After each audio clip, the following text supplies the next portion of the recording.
Bismillahirrahmanirrahim. Assalamualaikum warahmatullahi wabarakatuh.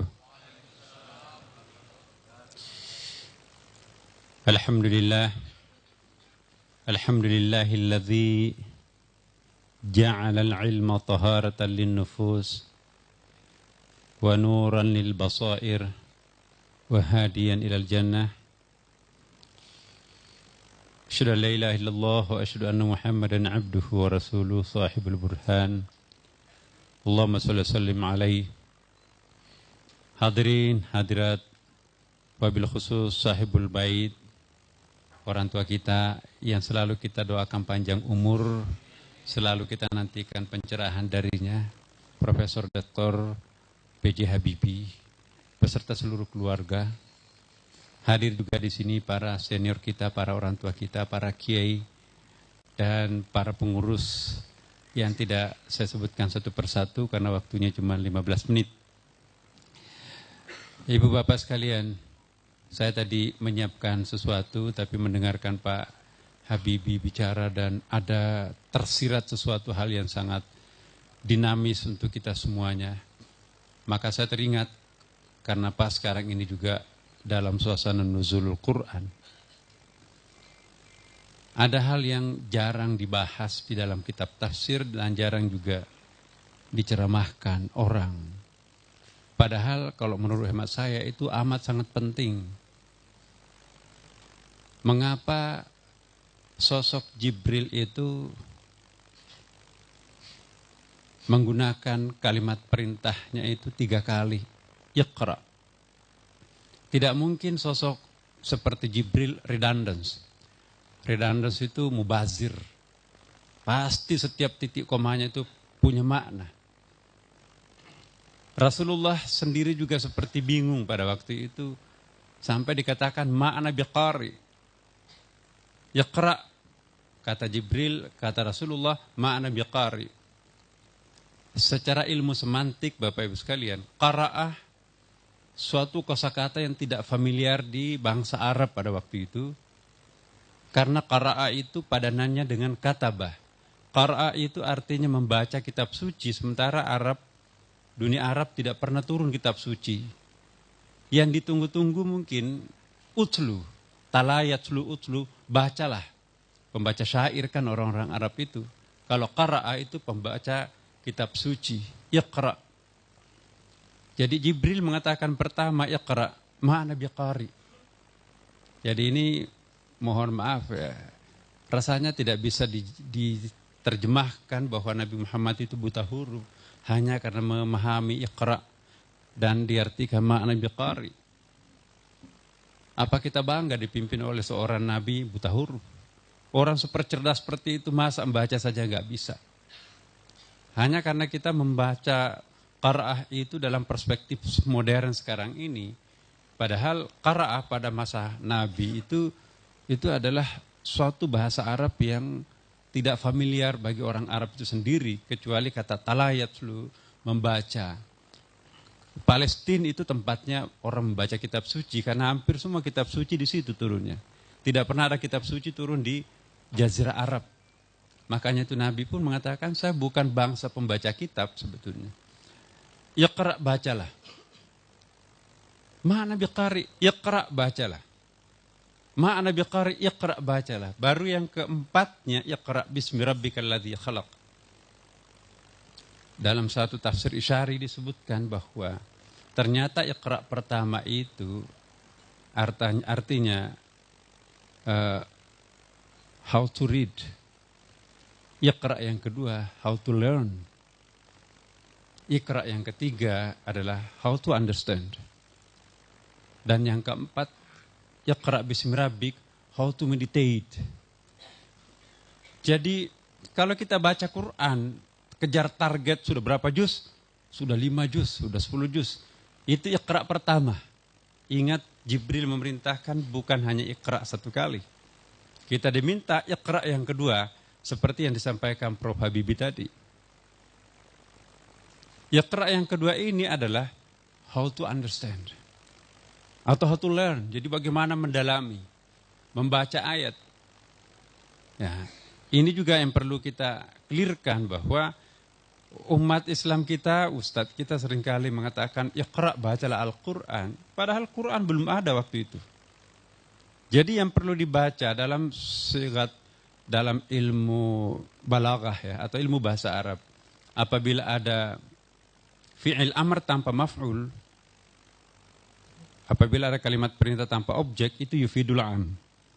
Menunjukkan kepada apapun semua harus dibaca.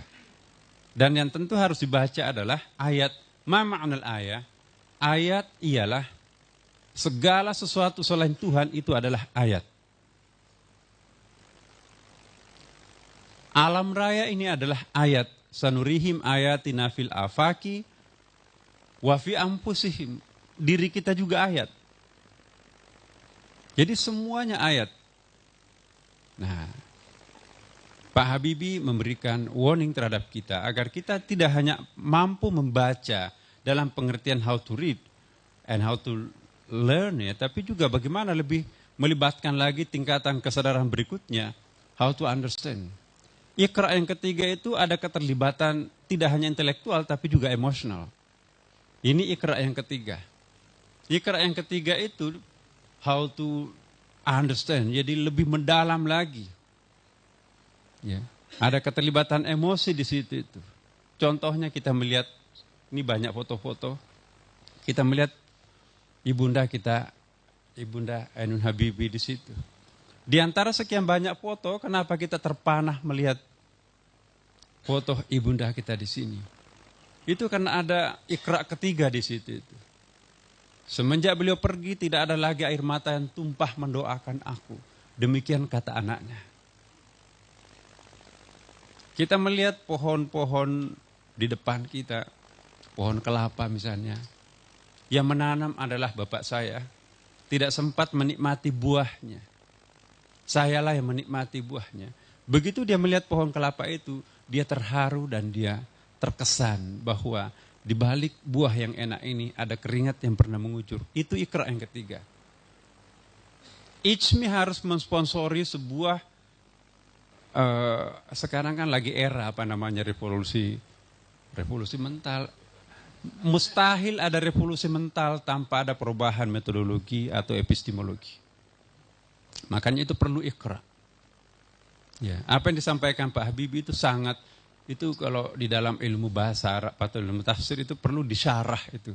Perlu diberikan anotasi. Banyak sekali, walaupun singkat tapi itu amat sangat padat. Ya.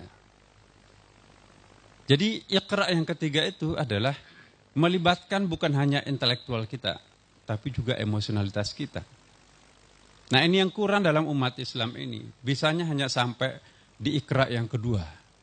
Makanya itu banyak orang semakin pintar tapi semakin kurang ajar. Iya, kita lihat. Nah IJMI, mungkin nggak IJMI ini menjadi sponsor atau ukuran untuk melihat bahwa seorang ilmuwan itu tidak mesti harus menyakiti hati orang lain, menyakiti perasaan orang lain. Di sini perlu. Jadi Iqra yang ketiga ini baru sedikit orang yang bisa mencapai. Padahal Jibril sudah mengingatkan kita Iqra. Lebih sedikit lagi Iqra yang keempat. Kalau orang sudah sampai ke Iqra yang keempat itu melibatkan spiritualitas kita. Itu melibatkan cinta kasih yang sangat dalam. Maka tidak ada satupun yang tidak bermakna. Ma khalaqta hadza batila. Dan inilah yang dipegang sesungguhnya oleh ilmuwan kita pada abad pertengahan. Itu pribadi yang sangat utuh. Saya ingin berikan satu contoh seperti Ibnu Rushd misalnya. Kalau membaca Ibnu Rushd itu kira-kira otaknya itu seperti Pak Habibie itu. Ya, dia menulis sebuah buku namanya Bidayatul Mujtahid. Kalau ulama fikih pernah membaca Bidayatul Mujtahid, seperti tidak ada lagi kitab fikih sekomprehensif atau fiqh maqarin seperti Bidayatul Mujtahid. Lupa kalau Bidayatul Mujtahid itu, karya Ibnu Rushd itu ditulis oleh seorang dokter yang menulis kitab tib, buku kedokteran. Membaca buku atibnya Ibnu Rushd tidak pernah ada orang yang menyangka kalau itu adalah seorang fuqaha. Tapi membaca satu karyanya lagi, Al-Maqal fi ma baina hikmah syariah. Tidak pernah ada yang menyangka kalau dia itu adalah seorang fuqaha, seorang dokter, mungkin dia akan menganggap ini seorang sufi yang sangat hebat. Jadi dia sufi, dia dokter, dan dia juga ahli fikih. Prakteknya kalau pagi hari itu adalah qadhi. Di siang hari dia adalah filosof, di malam hari dia sufi. Pribadi yang utuh. Ilmuwan lain juga sama. Jabir bin Hayyan, ya, the father of chemistry itu. Nah, ini luar biasa. Lebih dahulu dia menjadi seorang sufi, baru menjadi ahli kimia. Anak nakal sebelumnya, hati-hati terhadap anak nakal yang pada masa mudanya, itu biasanya itu bikin kejutan di masa tuanya. Jadi tidak perlu takut terhadap jil di masa muda, itu justru Ibnu Arabi, Imam Al-Ghazali, Hasan Basri, itu mantan pemikir bebas. Tapi karena faktor umur dan kematangan, dia menjadi orang paling hebat. Jadi jangan mengecilkan semangat orang yang mungkin berbeda dengan kita sebagai orang tua. Siapa tahu di kemudian hari dia akan menjadi orang yang sangat hebat. Ini kearifan yang kita peroleh dari Pak Habibie tadi. Jabir tadi itu, ya, hati saya dulu sangat nakal, sangat kasar, dan sangat keras. Tapi di atas sajadah malam kok bisa saya menangis. Perbuatan cengeng seperti ini. Di siang hari dia merenung. Hati yang sangat keras bisa lembut. Dia melihat sebuah batu, bongkahan batu. Batu yang keras ini kalau diproses, kalau diasah, itu pasti akan melahirkan batu mulia dan harganya akan lebih mahal. Diambilnya batu itu, dibelah kemudian diasah jadi permata. Dia melihat logam. Logam ini kalau kita proses, ini pasti akan menjadi logam mulia, jadi emas. Jadi alkimia yang melahirkan kimia. Kelemahan kita sebagai seorang ilmuwan modern sekarang ini, mungkin karena terlalu otak oriented, ya, cerebral oriented itu, akhirnya apa yang terjadi? Ilmu itu selalu kita konotasikan dengan akal. Ya. Padahal sesungguhnya tidak seperti itu.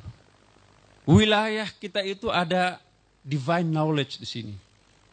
Setiap orang memiliki apa yang disebut dengan human knowledge dan divine knowledge. Saya sungguh sangat yakin Pak Habibie sesungguhnya sadar atau tidak sadar sangat banyak divine knowledge pada dirinya sendiri. Divine knowledge itu ada 3 tingkatan. Kalau itu jatuhnya kepada seorang nabi, maka itu disebut wahyu. 100% benar. Makanya itu disebut dengan hakul yakin. Kalau jatuhnya kepada seorang wali, ya kira-kira 90% benarnya itu. Karena itu divine knowledge, pengetahuan keilahian. Tingkat kebenarannya juga adalah ainul yakin. Ya. Kalau orang-orang seperti kita, itu jangan khawatir. Kita juga punya akses. Tadi bahasanya Pak Habibie itu. Kita punya akses untuk ke sumber knowledge tadi itu. Yang namanya ta'lim. Jangan khawatir, ta'lim itu persentase kebenarannya itu di atas 80%. Makanya itu disebut ta'lim. Tingkat kebenarannya adalah ilmul yakin. Ya, jadi Bapak Ibu sekalian, semua orang punya kemampuan untuk mengakses alam sana. Jadi kita tidak bisa hanya percaya satu alam. Al-Fatihah selalu kita baca, Alhamdulillahirabbil alamin itu jamak. Kalau hanya satu alam, Alhamdulillahirabbil alamun. Alamun itu satu alam, al-alamin itu jamak. Jadi ada alam syahadah mutlak, ada alam syahadah relatif, ada alam gaib relatif, ada alam gaib mutlak, dan ada yang bukan alam. Itulah wilayah keilahian, wahidiyah dan ahadiyah di dalam ilmu tasawuf gitu ya. Nah, orang yang bersih hatinya itu mampu mengakses alam-alam di atas. Semakin tinggi alam itu, semakin dekat kepada Tuhan. Makanya itu kita baca di dalam Jami' Karamatul Aulia. Alangkah miskinnya seorang ilmuwan kalau gurunya hanya orang hidup. Bahkan ada lagi, alangkah miskinnya seorang murid kalau gurunya hanya manusia biasa. Ternyata ulama kita itu belajarnya kepada macam-macam. Coba misalnya, kita dari Sunni misalnya. Ihya Ulumuddin itu ditulis di puncak menara masjid Damaskus. Ya, ada yang protes. Syekh, banyak sekali hadis di Ihya Ulumuddin, saya nggak pernah baca di kitab hadis. Ya walad, ta'ala ya walad, sini. Saya tidak pernah menulis sebuah hadis dalam kitab Ihya tanpa konfirmasi dulu kepada Nabi. Rasulullah wafat 622, Al-Ghazali wafat tahun 1111. 245 hadis dalam Ihya, berarti hanya satu kitab 245 kali ketemu dengan Nabi. Kata Nabi dalam hadis Bukhari Muslim, siapa yang bermimpi menjumpai aku betul-betul yang dilihat. Satu-satunya wajah yang tidak bisa dipalsukan oleh iblis wajahku, kata Rasulullah. Dan itu bukan hanya Imam Al-Ghazali.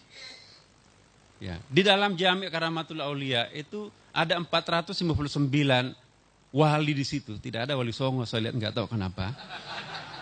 Ya, 400 sekian itu rata-rata punya akses ke sumber ilmu pengetahuan itu. Jadi betapa dangkalnya ilmu pengetahuan kita itu kalau menafikan apa yang sekarang ini biasa disebut, dipandang enteng, kalau orang menyebutkan itu adalah astrologi, ya kan. Astrologi itu kan bid'ah katanya. Astrologi itu tidak ada tempatnya dalam Islam.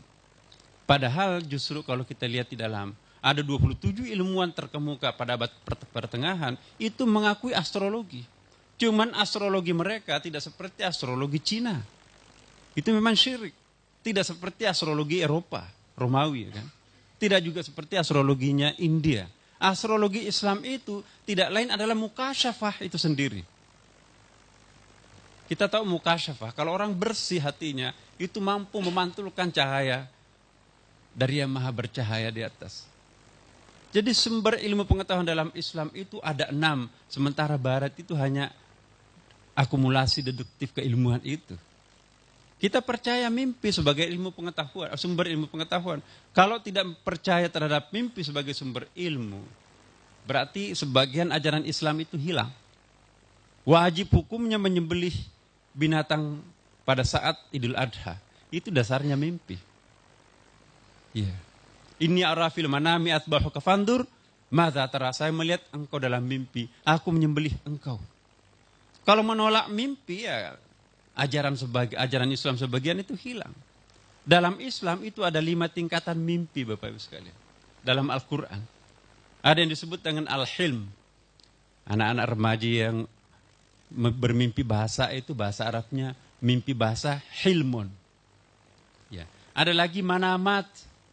Manamat itu adalah biasa mimpinya para wali, para nabi. Seperti tadi, inni arafil manami asbahu kafandur. Mimpinya para nabi itu sama dengan wahyu. Ada lagi yang disebut dengan ru'yah. Ru'yah sadiqah itu seperti beberapa wali dan juga termasuk Nabi Yusuf itu menggunakan istilah ru'yah. Ya. Faqsusur ru'yah, dan ada lagi ayat lain, inni ra'aitu ahada asyara kaukaban wasyamsa wal qamara ra'aituhum li sajidin, dan sebagainya. Dan ada lagi yang disebut dengan waqi'iyat. Waqi'iyat ini para suluk. Pemimpin tarekat tempo dulu yang betul-betul sangat bersih hatinya. Itu dalam satu kitab kuning, dalam kitab Suhrawardi. Pak Kiai habis perbekalan ini. Dia kan tadabur ke gunung. Ya, kita berdoa.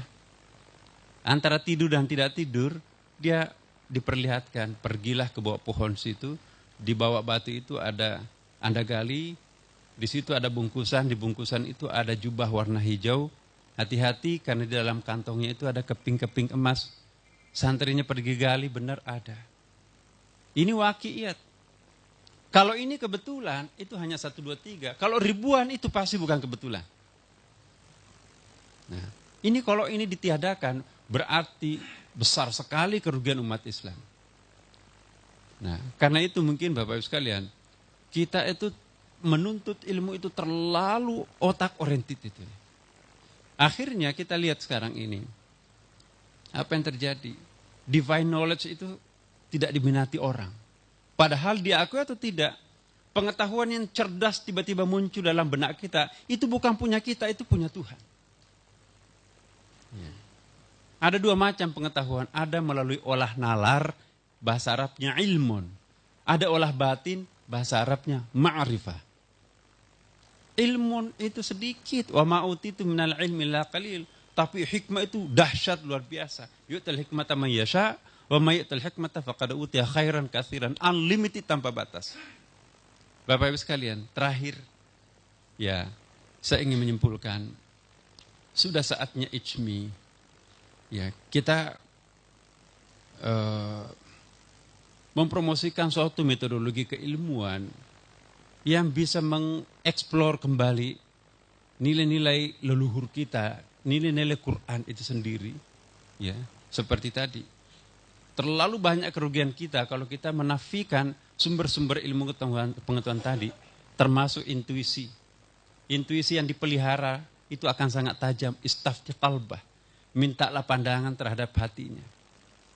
Tetapi bagaimana hati yang tidak pernah terawat bisa diminta pandangan? Karena hati-hati, iblis itu sekarang ini bisa menyamar menggunakan jubah malaikat. Dan sebaliknya, malaikat juga kadang-kadang menggunakan jubah iblis. Menguji kita sekarang ini, hati-hati. Ya, jangan dikira saya akan menutup satu hadis bahwa suatu saat Abi Hurairah, pemegang kunci Baitul Mal, hati-hati nanti malam akan datang pencuri. Lewat tengah malam ditangkap. Maaf, saya terpaksa mencuri karena orang tua saya sakit. Anak saya juga sakit. Dilepas. Kata Rasulullah, nanti malam akan datang pencuri baru. Pencuri lain atau mungkin itu juga. Begadang, akhirnya ditangkap lagi. Singkatnya, beriba-iba lagi terhadap Abi Hurairah. Sampai malam ketiga masih ada pencuri yang akan datang. Dan yang ditangkap mengatakan begini, terima kasih Abi Hurairah. 2 malam berturut-turut engkau melepaskan aku. Sekarang engkau akan menyerahkan ke pengadilan. Mungkin saya akan dieksekusi. Tapi sebelum saya dieksekusi, saya akan menghibahkan kepadamu tanda terima kasih saya terhadapmu. Apa itu? Ya, saya nggak tahu ini apakah gratifikasi atau apa ini. Saya akan mengajari engkau wirid. Kalau engkau membaca wirid ini, kamu tidak akan pernah bisa digoda oleh iblis. Dan kalau engkau baca, setan dan iblis itu lari terbirit-birit sampai mentok di ujung langit. Apa itu? Tertarik Abi Hurairah. Baca ayat kursi. Jadi iblis ini yang menyamar seperti apa? Menyamar pencuri, fasih sekali membaca ayat kursi. Padahal yang kita pelajari, hati-hati kalau ada takut baca ayat kursi.